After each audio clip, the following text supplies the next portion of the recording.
There are always new rides and experiences around the corner at Universal Orlando, making it so that whenever you come back here, you've always got something to look forward to that'll refresh and change up your Universal vacation. But what about the old rides? Do these guys ever get any love? Do they ever get new and exciting changes that make you want to go back and revisit them? Some of them do, for better or for worse. All these rides and shows here at Universal go through refurbishment, fresh coat of paint, new light bulbs, but in this video, I want to talk about the changes that some of these existing rides have had over the years. Some of them are things you might have already noticed, and some of them you might have not noticed at all. So get ready to join me on another episode of Vincent Vision. Watcha! So we're starting this video off here at Marvel's Superhero Island, and our first order of business, our first biggest change, comes from this guy right behind me over here.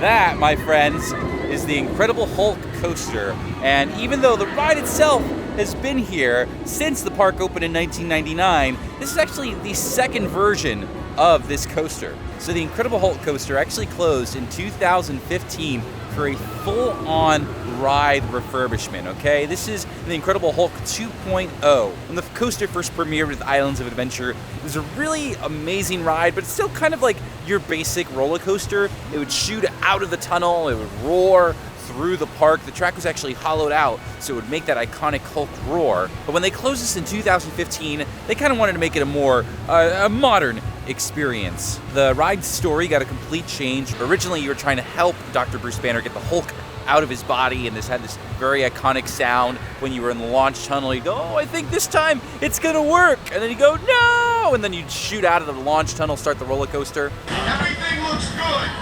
I think this time it's going to work. Warning.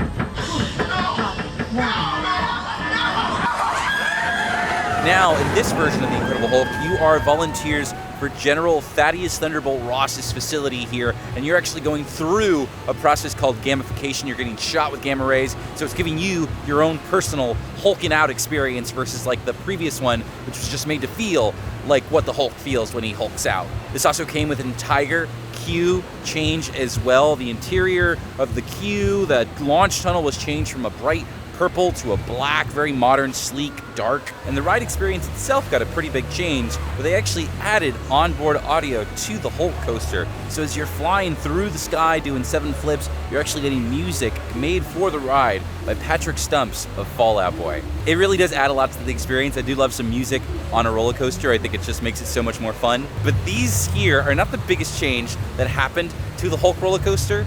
The entire track for the ride actually got replaced in this refurbishment. They took out every single piece and replaced it with brand new steel. And in fact, there was a point in time here at Islands of Adventure where there was just like no Hulk roller coaster. Like you would walk into the park and you wouldn't see the Hulk coaster. The tunnel was still there, but not the track.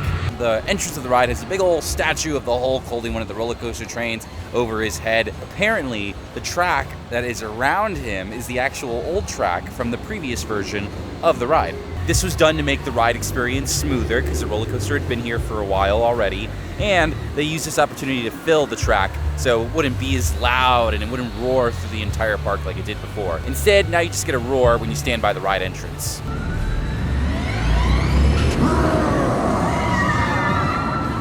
Now, the ride experience is something you may or may not have known about, but if you weren't here when the ride track was getting switched over, it might have been something you might have not even noticed at all about the Incredible Hulk coaster, but it did. We are now riding Hulk 2.0. Luckily for us, it is still an amazing coaster. An incredible coaster, actually. So next up, as far as rides that have had some pretty big changes, is the Amazing Adventures of Spider-Man, also here in Marvel Superhero Island. Now, this ride is a classic attraction here in the park. It's been here since 1999, and everything that the ride does, the way it takes you through on the ride vehicle, all the different special effects, all of that was built for this ride and hasn't really seen any substantial changes. The biggest change came from the film and the animation of the ride. You see, when this ride first opened up, it was film projection, and the animation for it was kind of like good for its time CG animation to make you feel like you're in a comic book with Spider-Man. In 2012, they changed the film projectors to 4K digital projectors, and with that came a change to the ride's video, movie, animation. You know what I mean. Now you're getting so many more details on all the different characters. You see all the stitches on Spider-Man's costume, all the bad guys. It's still the same ride, the same story, all the same things happen on the ride, but you've just gotten like an HD refresh, essentially. They actually use this opportunity to add some fun little cameos from Stan Lee. If you don't know who that is, he is an incredibly influential Marvel creator. He helped create Spider-Man, Captain America, all these different famous superheroes. And just like in the Marvel movies where Stan Lee always gets a cameo, he actually gets a couple cameos on the Spider-Man ride. If you look hard enough, you can find him. He actually shows up 4 different times on the Spider-Man ride. I'll give you the first one for free. Right after you meet Spider-Man and you turn, there's that big dump truck that's about to hit you before you break into the villain's lair. That's Stan Lee driving the dump truck. He shows up 3 other times throughout the ride. Leave a comment down below if you have seen him on this ride 4 different times, okay? I'm looking for 4. You know, come to think of it, it seems now like a lot of the Marvel rides here at Universal get the 2.0 treatment, you know? They don't like make new Marvel rides, but they'll like refresh them and kind of make them new again. And I think that has something to do with the Marvel contract.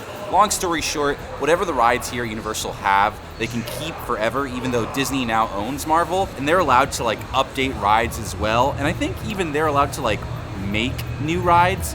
From my understanding of like how the Marvel contract works, it has to be based off like comics and cartoons, and I don't think Universal wants to build an Iron Man ride that's gonna A, sort of promote the Disney Marvel movies, and B, if they're not gonna be able to use like Robert Downey Jr. in the ride. You know what I mean? So instead, Universal updates the attractions that they already have to make them fresh experiences, but still feel like those Marvel Superhero Island attractions that opened up in 1999. Works out for us though, because there's some of the best rides here in the park. Another ride here that has gone through some recent changes, and this one might be good or bad depending on your perspective of the issue. It's actually Skull Island Reign of Kong here at Islands of Adventure. Earlier this year in 2024, this ride actually got rid of the 3D that it opened with in 2016. So before you used to have to wear 3D glasses on Skull Island, now you don't, and all the film and everything that you're seeing is just like a regular screen. And this could be a good thing, could be a bad thing, depending on your perspective. I think a very common thing that people say sometimes about coming to Universal is that there are a lot of screen rides, particularly a lot of 3D rides here, and sometimes the 3D rides can get you a little dizzy, a little disoriented. So removing the 3D from this one makes it so that there's one less 3D ride in the park, and maybe you'll have a better time here. This is not the first ride to get its 3D taken away. A couple years back, Despicable Me Minion Mayhem over at Universal Studios had the 3D removed as well, for what I assume is probably the same reason. I actually did get to do Skull Island today without 3D, and honestly, a part of me kind of liked it a little bit more, and not just for like the motion sickness aspect of it. I don't really get motion sick on 3D rides, just to kind of be able to see everything a little clearer. There are some drawbacks to it as well. If you're not wearing the 3D glasses, you see a little bit more of like the behind the scenes, and you can kind of see like the edges of the screen more. I thought it was a fine experience. I thought it was still very cool, and everyone seemed to be enjoying the ride just the same. It makes me wonder if there are any other rides here in the park that they would be willing to get rid of the 3D for. Maybe Jimmy Fallon, or even something like Spider-Man one day in the future. What do you guys think? Leave a comment down below and tell me what you think. Do you like 3D rides here at Universal? Have you gotten to do Skull Island with or without 3D? Do you think it's better or worse? Please let me know. This is an interesting topic. So the next ride that I want to talk about that's actually had some changes as well, even though you might not have expected to, or you might have not noticed at all. It's Harry Potter at the Forbidden Journey in the Wizarding World of Harry Potter, Hogsmeade Village. Now, this ride here, this is the original version of this ride. It opened in 2010, and obviously it was so wildly successful that they carried this over to a bunch of other Universal parks. They sent it over to Hollywood and Japan, and the big difference between the Hollywood version of this ride that opened in 2016 is that it opened with 3D. So you would ride Forbidden Journey, which is already a pretty motion sickness-inducing ride, and you would have to wear 3D glasses on top of that. And to sort of change it and make it feel more of like a 3D experience in the original version here, they added different effects on the screens to help the 3D. So they added things like, for example, the dragon right before the first scene kind of breathes fire at you before you leave. The snitch flies in front of your face. The Dementors get close to you at the end of the ride on the screen. And they quickly got rid of the 3D after that because turns out it's going to get you pretty nauseous. This is a pretty nausea-inducing ride, but they kept the 3D animation. So sometime in 2018, Forbidden Journey actually replaced their projectors and used this as an opportunity to replace the film on the ride as well. So now when you ride the ride, you're seeing the Hollywood 3D screen version of the ride. Something that was also changed, maybe sometime around that time, maybe close to that time as well, was the audio for the ride. And this is more of like a subtle change. There wasn't really that much changes, but if you've done both versions of the ride, you can hear it. In the first scene when the dragon's chasing Harry, he's like echoing.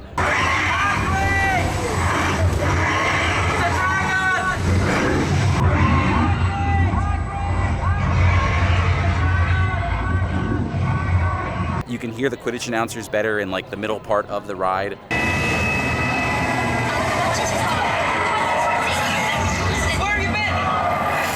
It's me! Follow me! And the match is tied. 20 points each for Gryffindor and Slytherin. Where have you been? It's me! Follow me! Things you really got to hear out for when you're on the ride, but still cool to see that some of the most popular rides here in the park, especially the Harry Potter rides, which seem like they like have this like, you can't touch them, you can't change them, they have had some changes and additions over the years.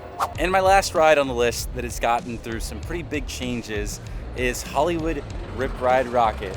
This very, very tall roller coaster right behind me. Look at him go, wow! The ride experience for Ride Rockit hasn't changed. It's still the same roller coaster that it was when it opened in like, what, 2009? But there is one big element to this ride that has changed, in my opinion, for the worse, and that is the music selection.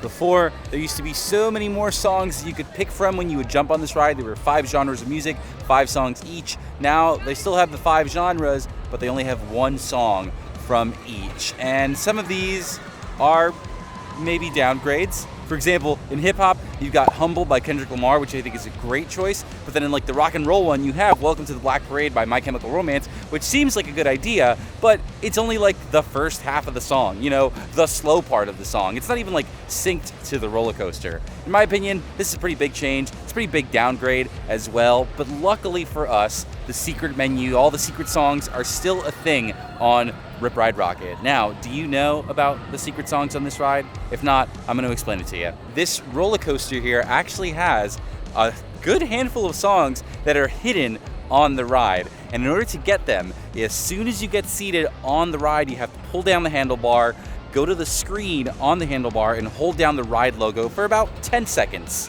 Once you do that, a keypad shows up and you have to put in a certain 3-digit code based off the song that you want. Now, there are tons of different songs, and if you ask the Ride Rockit team members about the secret songs, they might be able to provide it to you. I think they have a list at the entrance of the ride. Pick your song, put in your 3-digit number before you get to the lift hill, and you will have your own unique song for the ride. And what I like about the secret song list is a lot of really, really cool songs that are actually better than the actual ones on the ride itself. I'll give you some of my favorites. 104 is Crocodile Rock by Elton John. 112 is Free Bird by Lynyrd Skynyrd. One that was recommended to me a long time ago is 714. It's a song called Unreal by Il Nino. It's a super cool like nu metal song and like totally fits with the roller coaster. And they've even got some kind of weirder choices that you wouldn't expect for a ride like this. One of the most popular is 902, which is the Rainbow Connection by the Muppets. So you can ride Ride Rockit and have like Kermit the Frog singing to you as you go down the big drops. I would definitely recommend trying to get the secret songs before you come here to Universal and figure out